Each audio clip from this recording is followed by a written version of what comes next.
Finally tonight, a special comment about President Clinton's interview. The headlines about it are, of course, entirely wrong. It is not essential that a past president, bullied and sandbagged by a monkey posing as a newscaster, finally lashed back. It is not important that the current president's portable public chorus has described his predecessor's tone as crazed.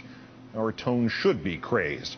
The nation's freedoms are under assault by an administration whose policies can do us as much damage as Al-Qaeda.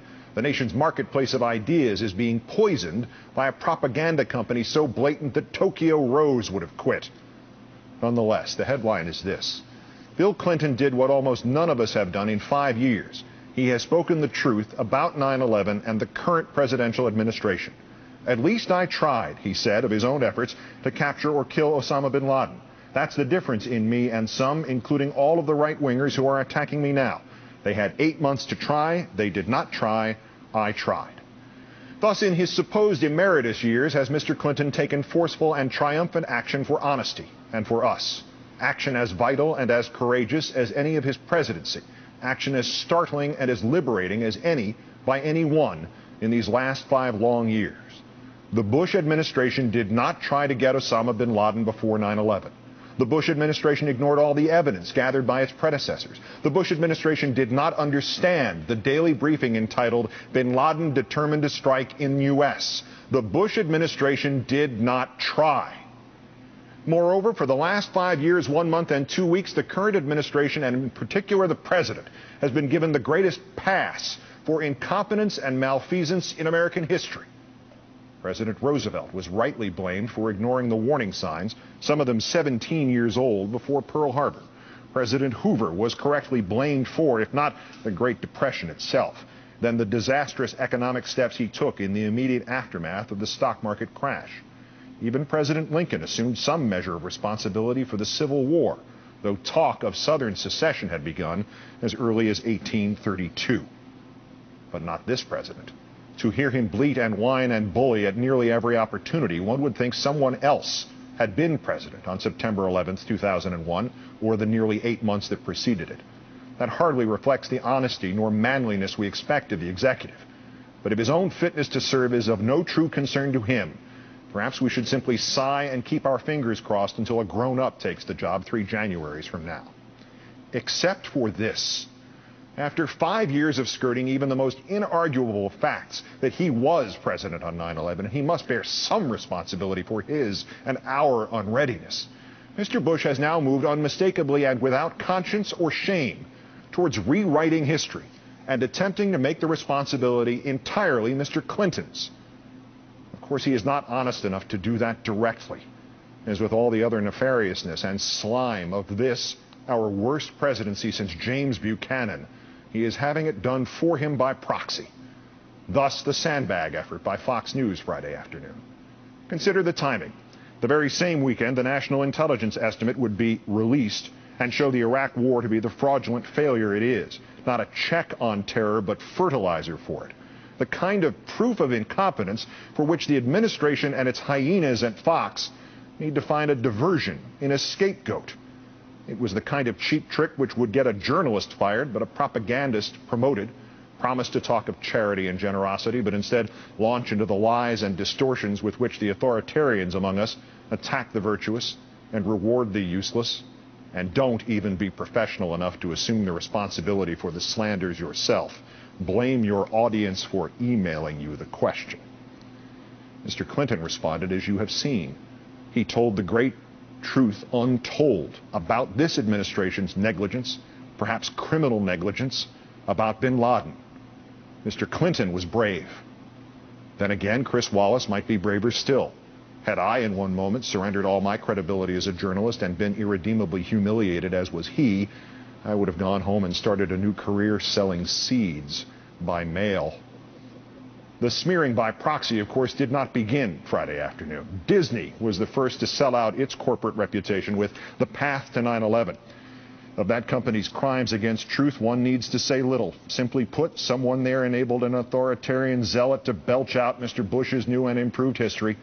The basic plot line was this: because he was distracted by the Monica Lewinsky scandal, Bill Clinton failed to prevent 9/11. The most curious and in some ways the most infuriating aspect of that slapdash theory is that the right-wingers who have advocated it, who try to sneak it into our collective consciousness through entertainment, or who sandbag Mr. Clinton with it at news interviews, have simply skipped past its most glaring flaws. Had it been true that Clinton had been distracted from the hunt for bin Laden in 1998 because of the Lewinsky nonsense, why did these same people not applaud him for having bombed bin Laden's camps in Afghanistan and Sudan on August 20th of that year, for mentioning bin Laden by name as he did so?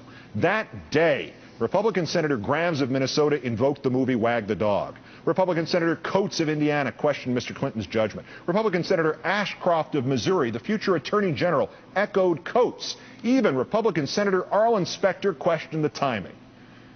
And of course, were it true Clinton had been distracted by the Lewinsky witch hunt, who on earth conducted the Lewinsky witch hunt? Who turned the political discourse of this nation on its head for 2 years? Who corrupted the political media? Who made it impossible for us to even bring back on the air the counterterrorism analysts like Dr. Richard Haas and James Dunnigan, who had warned at this very hour on this very network in early 1998 of the cells from the Middle East who sought to attack us here? Who preempted them in order to strangle us with the trivia that was all Monica all the time? Who distracted whom? This is, of course, where, as is inevitable, Mr. Bush and his henchmen proved not quite as smart as they think they are. The full responsibility for 9/11 is obviously shared by 3 administrations, possibly 4. But Mr. Bush, if you are now trying to convince us by proxy that it's all about the distractions of 1998 and 1999, then you will have to face a startling fact that your minions may have hidden from you. The distractions of 1998 and 1999, Mr. Bush, were carefully manufactured and lovingly executed, not by Bill Clinton, but by the same people who got you elected president.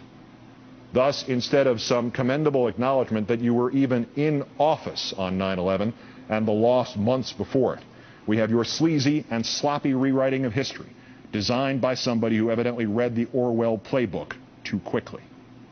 Thus, instead of some explanation for the inertia of your first 8 months in office, we are told that you have kept us safe ever since, a statement that might range anywhere from 0 to 100% true.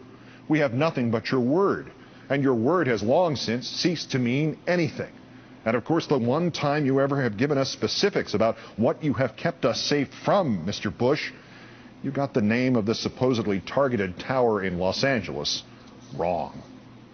Thus was it left for the previous president to say what so many of us have felt, what so many of us have given you a pass for in the months and even the years after the attack.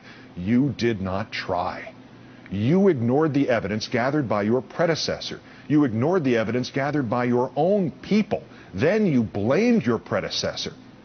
That would be the textbook definition, sir, of cowardice.